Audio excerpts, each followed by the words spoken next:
Hello everyone! Today I have a video for you about automating AE2 inscribers. Oh yeah! So the finished product should look something like this, and it should work like this. You have a few materials in your AE system, your ME system I mean, and for example we want to create some processors, so a calculation processor. Click next. Click start.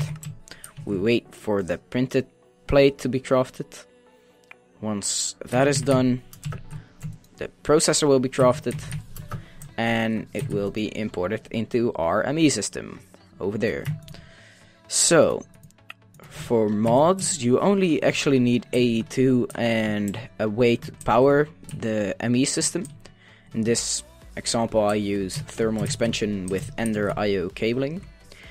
And I use the Feed the Beast Direwolf 20 1.7.10 mod pack for testing, like the setup purposes. You can use whatever mod pack with AE2 in it, doesn't matter, or standalone mods.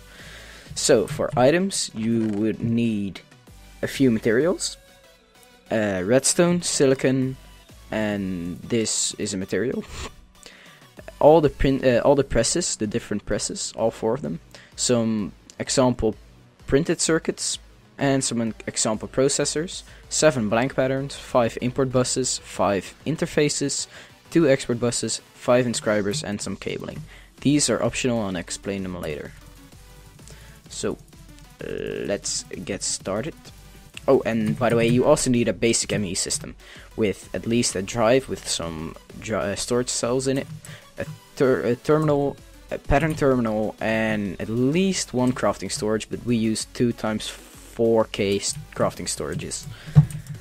So place some of your materials, well, all of them and the examples in your ME system, and let's start with building the printed circuits inscribers. That one can be removed for now. So like this. And I forgot to remove the energy cabling, but you need to hook up energy with it. So on the right side, place the ME interfaces on the back and the import buses on the left side of the inscribers. Now hook them all up. Make sure that they have their own side of the controller so that the channels are not screwed over. And place a press in every inscriber. So now what we need to do is we need to make the patterns for the printed circuits, which is really easy. Just make sure that your pattern terminal is on processing pattern, place in your blank patterns, place in the end result, which in this case is the printed calculation circuit, and the material you need for it, so in this case the pure Certus quartz. Click encode and do this for diamonds, like that. Do this for gold. And also for silicon, which, there it is, was still in my inventory, wait. Okay, so make sure that you put the right pattern in the right inscriber by checking what this press does. This is the diamond press, so put the diamond pattern in here. Second one is the gold, I believe, yep. So place the gold one in here. This is the silicon press, so place the silicon here. And this would be the pure quartz. And now we have that done. It's totally automated at this point, so if we would remove these, you can see that they are craftable. And if you, for example, want an engineering circuit, press that and it will be imported in here. You wait a second and it will be put in your ME system. There you go. So now we need to make the processor inscriber. Place down the inscriber, dig some blocks away from it. Some blocks I mean. Something like that. Place the interface on top, the import bus on the right, export bus on the left and on the bottom. And connect all those up. Like this. And now get yourself one redstone and 1 printed silicon. We have that one already. So the redstone goes on the left export bus, and the printed silicon goes on the bottom.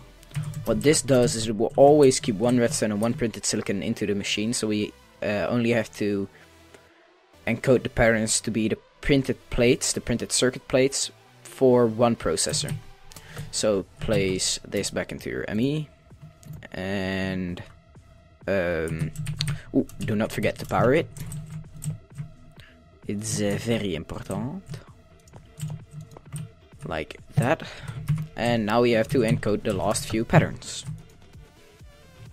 So 1 printed circuit equals 1 processor, this processor to be exact. Do the same for the gold processor, like that, and the same for the pure quartz crystal, pure you know what I mean. I hope.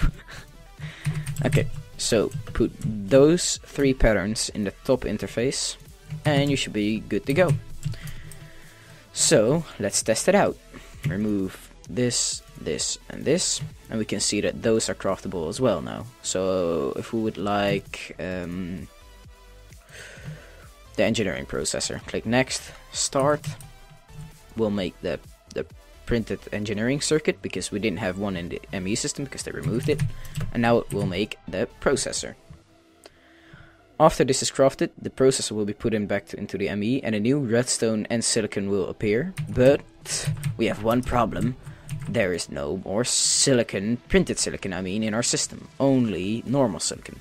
So what we should do about that is add one of the additional upgrades. The crafting card to be exact. This will allow the ME system to auto-craft printed silicon when there's no silicon in the system. So place this in the bottom export bus, and we should see this one crafting printed silicon and importing it into the Inscriber. Over here. There we go. Also, these acceleration cards are used to speed up your Inscribers or other AE machines, and I like to put them into the processor Inscriber, because that one, there's only one for the processors and there's 4 separate ones for the other printed circuits, so, but you can upgrade them as well if you like. So, final test. Let's make something like 3 calculation processors. Sure. Next and next. As you can see, it will make the pure Certus quartz crystal thingamajigs, the circuits. Import them into here. Redstone will be imported, and a new silicon will be made. There. And these will keep crafting. And that one is done now. And another silicon should be imported. There we go. So it's a good idea to maybe upgrade this one as well, because this one gets used a lot. So, and that's done as well. Let's take a look at our ME, and as you can see, 3 calculation processors. So thank you for watching this video. I hope this helped you out, and if your friends have any problems with automating their Inscribers, link them to this video. And if you have any, please do give me feedback on this video, what I did good and what I did bad. And I hope to see you in our next videos. Bye bye.